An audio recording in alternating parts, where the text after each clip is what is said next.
Today, on Independent Wrestling Profiles, we're talking with the blue-collar brawler, Connor Craggs.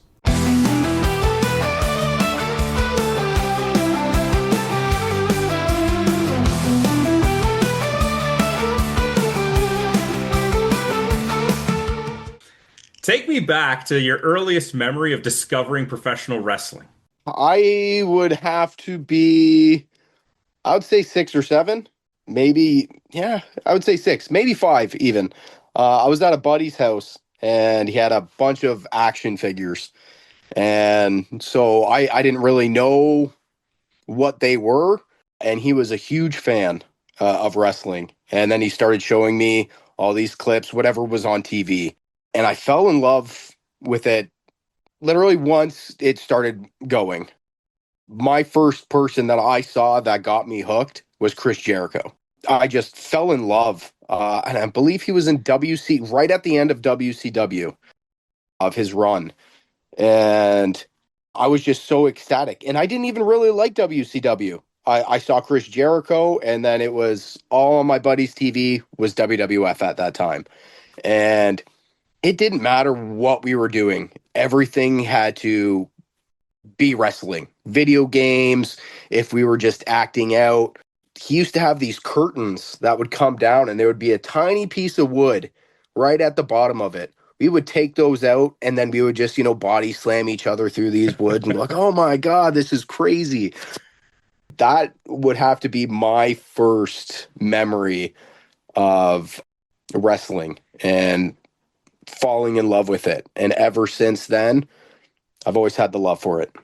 I'm very curious. Do you remember what action figures those were that he had? Maybe some characters that, because I know when I was a kid, before I got into wrestling, I would see some action figures. I'd be like, that guy looks really cool. And then I start watching, I'm like, oh no, I don't like him. I don't like him at all.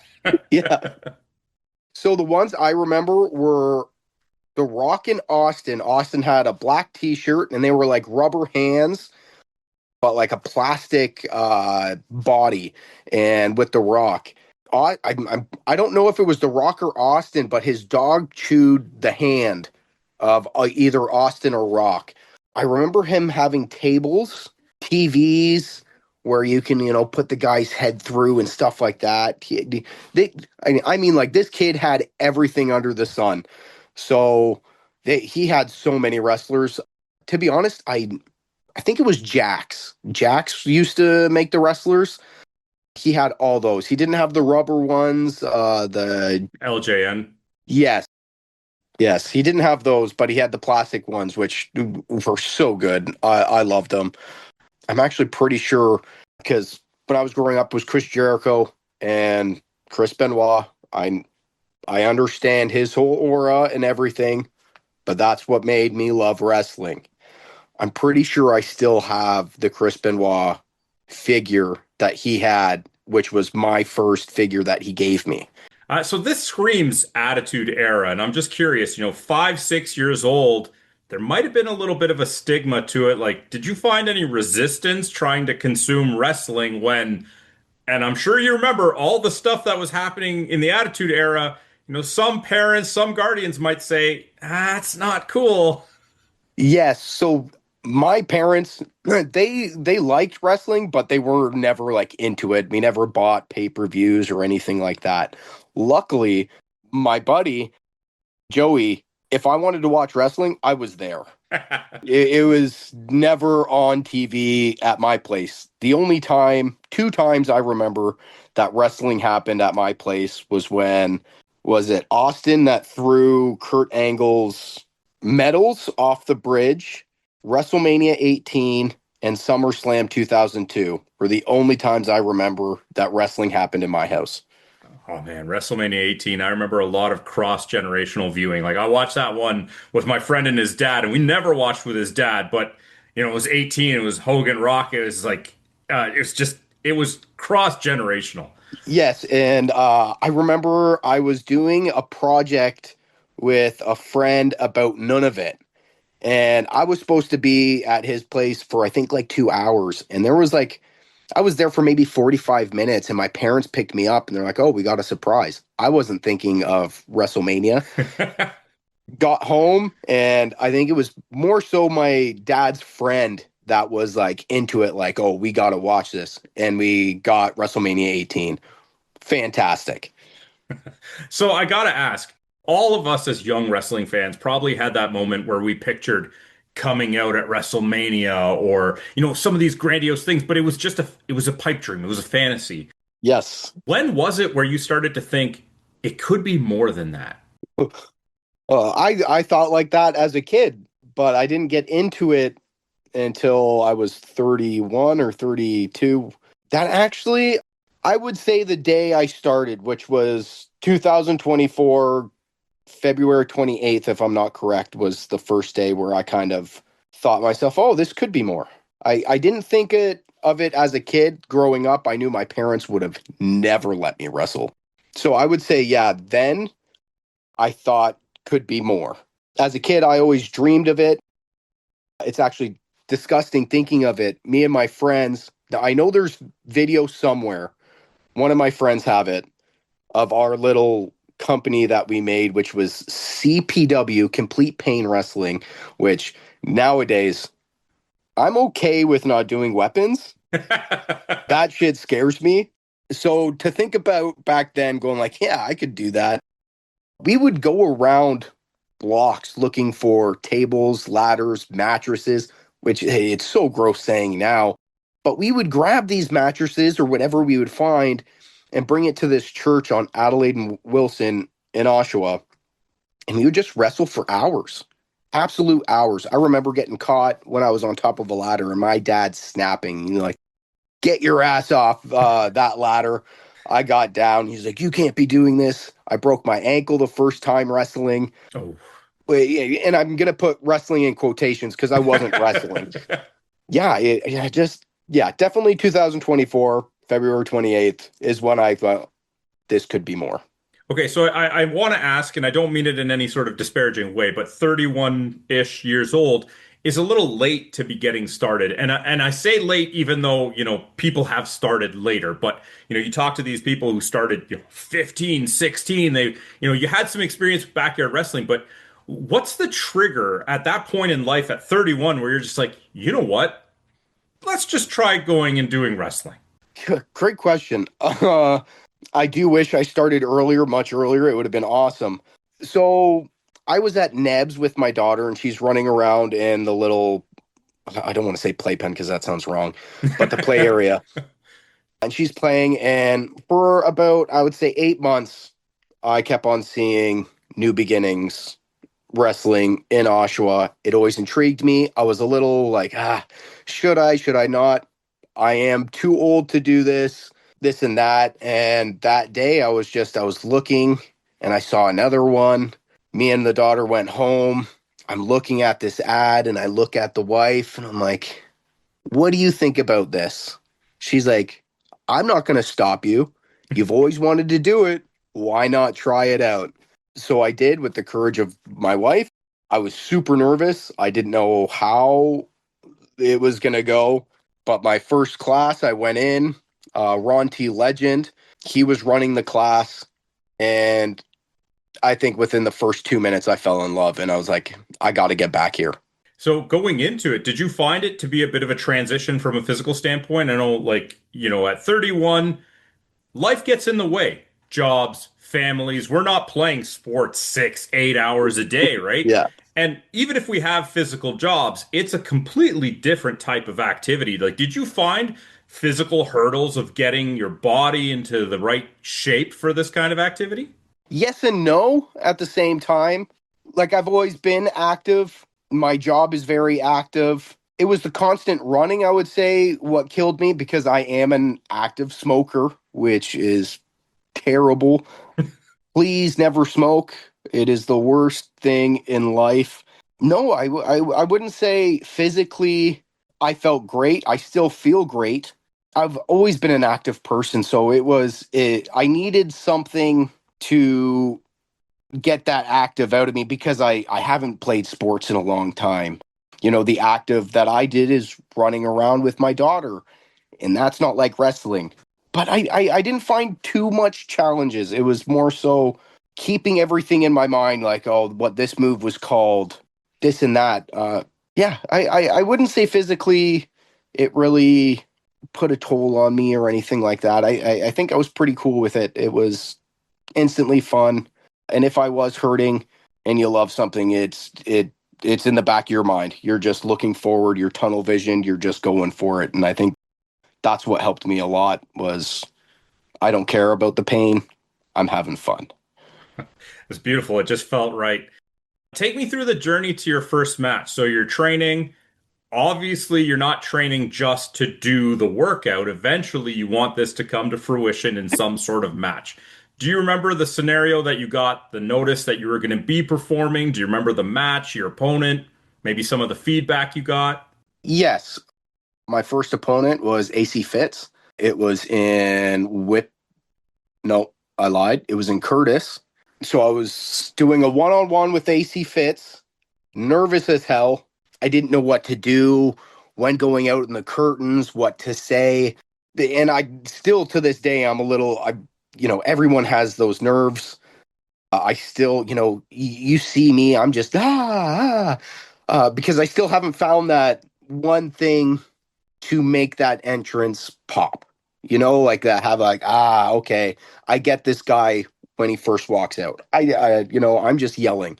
Very nerve wracking for my first match. To be honest, I probably could have waited a few more weeks, maybe a few more months for my first match. I don't have any videos of it, but I just remember going out there and it felt great. It was something, it was like the little kid in me coming out like, I finally did it. Yeah, man. Yeah, it was in Curtis, AC Fitz. I thought I did really good. I could probably go back and watching like, thank God not a lot of people were there and watched it. Yeah. So yeah, it was AC Fitz. It was great. And then I think on the same show I did a battle royal, which was completely fine. Battle royals are so much easier than just a singles match. I don't even think the match really made sense at the beginning, but it is what it is. I fell in love, loved it. My daughter and wife were there cheering me on, and a few of my friends, and I think that's what made me more comfortable. Yeah, and you need to know where you were. Now you can see and look back and see the progress you've made, see the measurables, and that's a fantastic thing. I want to ask you about the blue collar brawler. Okay, I am a little bit older. I mean, Attitude Era, I was already in my teens, late teens, and I started watching wrestling at a time where every character was a job, right? Yeah, And that yeah. never really made sense to me because I was always like, well, are you not good enough of a wrestler that you don't need to have a day job? And I see the blue collar brawler, and to me, it feels like so much more. It doesn't just feel like window dressing. It's almost like it's a manifestation of the everyman, right? Like this isn't just a wrestler. This is a guy who's working hard. You can go and have a beer with him after the show, and he's like the representation of one of us. But did you kind of have an idea with the blue collar brawler right away that this is kind of what you wanted to do? Is there an evolution there? So at the beginning, I was stuck. I didn't know what my character would be, if I should be more just, I'm Connor Craggs, a wrestler, or I wanted something people could, stand behind, something that people, because the blue collar brawler, yes, is, yeah, I want to be, I'm just like the people in the fans. The blue collar brawler, I think, more so came with me and the wife talking. I'm actually going to give her 100% credit on that. I'm pretty sure she's the one that came up with the name. And I fell in love with it. At the beginning, I didn't really know where I was going to go with it. But now, right now, I think of it, a working person, just like everybody else, life sometimes can be really crappy. And to have someone as a working man to be in the ring, I find it as an escape, like, let's forget about everything that's happening right now. I'm just like you, but I'm putting my work in the ring. I'm going to invite everybody to my workshop. Let's forget about everything. Let's work from here in the squared circle. I don't even know if that makes sense, to be honest. I'm gonna put character in quotations because it is me. It is completely me. I'm not trying to be someone I'm not, which I think might bite me in the ass later. I think it's just it's a character and a person that people could get behind, and it's honestly very easy to express how that person is feeling. Well, if I may interject, when I first saw you perform, before we had ever spoken, before I even knew anything about your story, the idea that I got behind the blue collar brawler was that hard work pays off. It didn't matter if you're a blue collar worker, if you're 31 years old, wrestling is for everyone. And if you work hard enough, it can be for everyone. And to me, that's what really spoke about the character to the audience. Like there was nobody in any arena that came to see you perform that couldn't put themselves in your shoes. There might be someone like me, I think, oh, I'm too old to do this. No, no. There's the manifestation of hard work that anybody can do this. And that's what really spoke to me about your character. Oh, I like that. I like that. Hopefully, everybody feels that way because it is true. Hard work does pay off. It's just it takes time. Nothing is handed to you, and that's what I tried to do. I've taken days off. I've pretended I was sick. Hopefully, no one at my work sees this. Just to come back to make sure I was there for training. Once I got into the wrestling, it was because everything that I've done work wise, I've always, you always give 100% in what you're doing because it makes no sense. Why are you there if you're not going to put your all into it? And with wrestling, it was the same thing. I was like, I need to put my all into this. This is something I can see, regardless if I don't make it high up or, whatever. I'm representing myself when I step out there. And the promotion, whoever I'm working for, I want to show them, this is what you're getting every time I step out. I'm going to give my best, and I'm working hard for anything and everything. Yes, I want everything, and I'm going to work hard for it. I don't want a handout.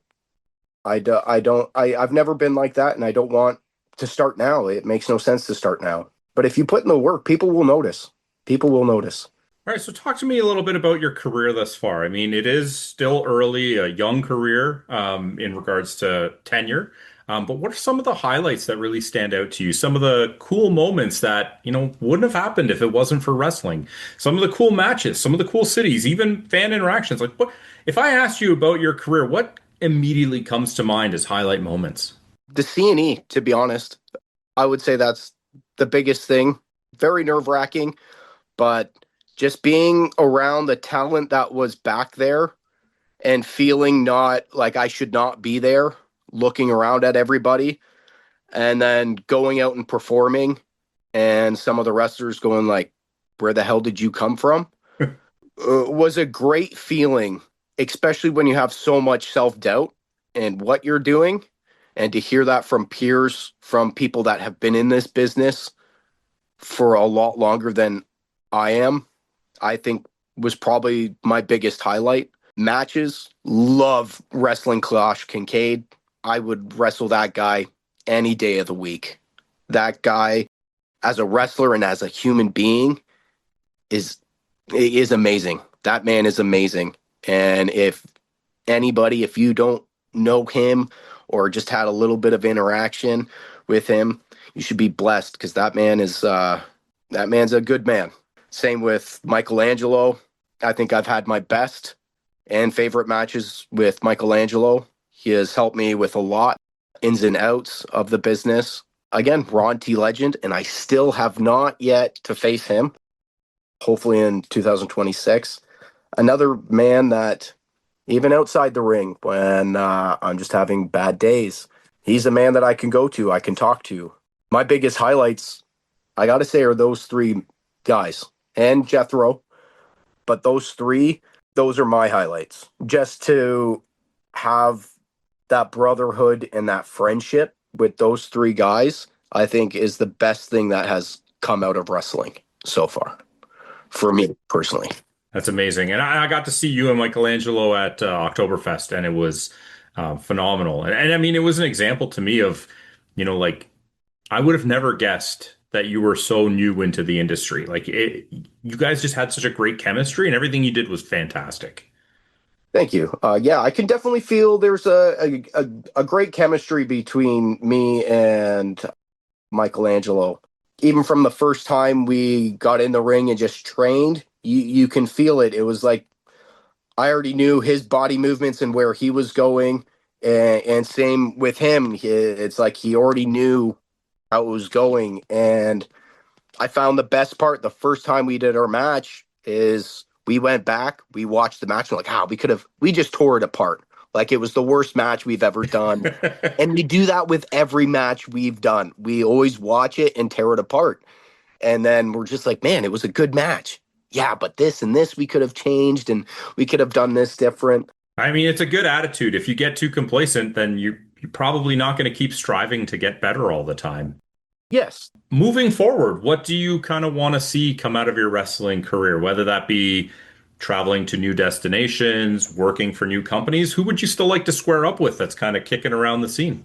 I loved. So when I first started getting in, I started because I didn't watch too much indie wrestling, and I started watching. And the one person that caught my eye was Adam Battersby. I would love to mix it up with that guy. That guy is amazing. I'd love to wrestle Clash Kincaid again, Michelangelo, the King of Cambridge. I'd love to get in the ring with him again. If we have a little bit more time, I think we can make some magic there. I think we have some good chemistry. Johnny DeLuca, but that guy is on a completely. Yeah, I'm not saying I'm on the level of these performers at all. That is not what I want to get across. But Johnny DeLuca, that guy's intense. I was in HPW just training and he was there, and holy crap, the intensity you felt just being in the ring, locking up, it's different. It is different. I'd love to go to the States and wrestle. Love to hold a championship. If a promotion, thinks I can hold it and represent them, I'd love to. And I'd love, you know what? I didn't like it at first because I'm a very shy person, is promos. I can't wait to do another promo, to be honest. I am starting to somewhat get it and love it. So I can't wait to do more promos in 2026. But I think my biggest goal next year is to get to the States.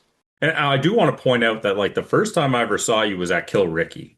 And you and Jake Constant were the only two people I ever saw on that show to just try and have a straight up 1 minute wrestling match. And you both blew me away. But you're like the only person I ever saw cut a promo before Kill Ricky. And I think that that really speaks to your desire to improve and get your name out there. And I can't give you enough kudos for that. That was fantastic. Thank you. I actually didn't know if I should do a promo or not, but I was like, whatever. Because Ron T. Legend, my first training session, we were done out of time, and he's like, you know what? We're going to do promos. And I was like, what? We're going to do promos? We stood out in the cold and we cut promos. He's like, this is what I want to hear in the promo, this, and that.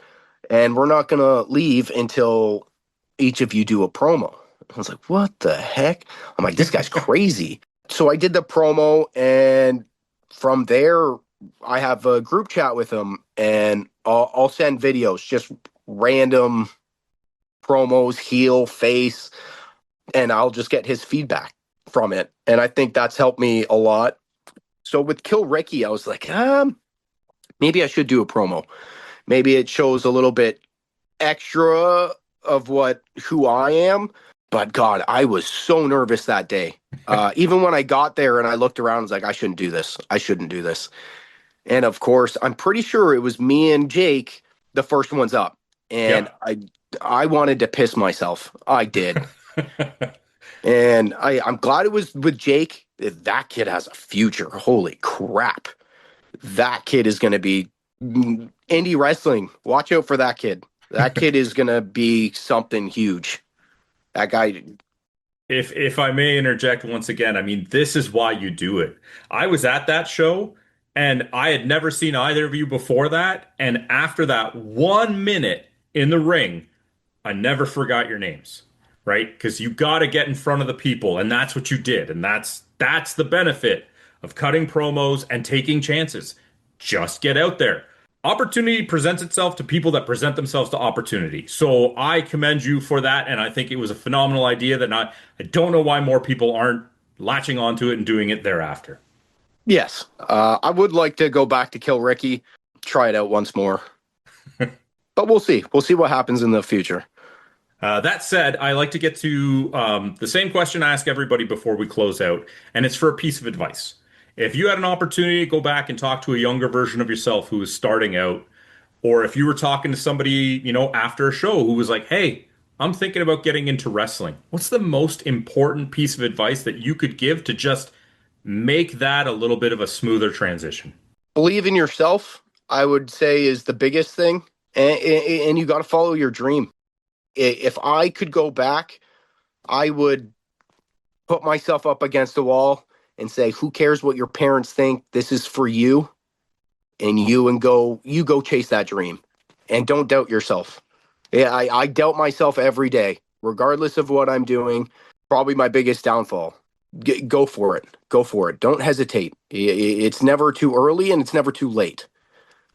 Maybe too early. I don't know. But don't worry about so much of whatever everyone else is going to think. Do what makes you happy. Follow your dreams, and everything else are going to come together. Amazing, amazing. So before we sign out, can you just let people know once again who you are and maybe where they can follow you online? I am Connor Craggs, the Blue Collar Brawler, and you can find me on Instagram at the Blue Collar Brawler 1. Facebook, just my normal name, Connor Craggs, nothing fancy. My next show, February 20th, for Off the Ropes. Again, shout out to Off the Ropes. Amazing promotion. The best locker room I've ever been a part of. That's where you can find me. That's my next match. And I love you all. Thank you all that follow me. Thank you for everything just everything. I so many words are going through my head right now. So I'm going to leave it at that. Thank you so much. I really appreciate your time. Thank you. Thank you. I appreciate your time as well. Thank you for tuning in to Independent Wrestling Profiles. Please help out the show if you can with a like, subscription, or review. We'll see you next time.